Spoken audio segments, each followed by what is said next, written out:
So we have Prachi with us today, who's interested or smitten by the 5C, and let's figure out why she really wants to buy that phone. So Prachi, you told me you were going to buy the 5C, and the reason being? Yes. The reason being, I thought it was on the low end of the cost side. I've been doing a lot of research today. So you thought C was cheap? Yeah, I initially thought C was cheap, but I figured out I think C stands for colorful. Yeah, and now you feel C is cheated. What I feel is that I think I sort of missed out the $99 with contract, 2-year contract.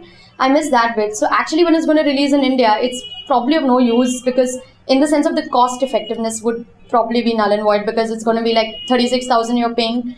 So then I'm thinking that should I really be paying so much for a plastic version? The 5 does look classy, right? Yeah, this one does look classy. Did you like the plastic look? Or do you think, you like the colors, but you don't like the plastic, is it? Yes, I like the colors. I don't like the plastic. Mm-hmm. As in the look, the overall look, it sort of looks a little cheap. I don't know, it looks cheap. Okay. So then if it looks cheap, you might as well be paying cheap money for it. You don't really want to spend that much. Is it the budget that's really taking it away from you, or is it budget? Yes, budget. Okay. Completely. Or that one, the 5, while it's still available, it's not going to be available after a while. So if you have the budget for it, why not go for the 5? Yes, if it would be in the budget, then definitely the 5. How much would you have paid for the device in India? I wouldn't mind upping my budget up to like say 25 is still okay. But if it goes beyond the 30, then I have my doubts. I thought I was the only one who was stuck on the 2025 budget, but I'm happy to see a lot more users think the same way. The iPhone is selling widely across India. So probably that 2-year contract thing works over there in the US. When it comes to us, it roughly is the cost of almost all your high-end smartphones. So then for us, it doesn't come in that cost-efficient wala thing.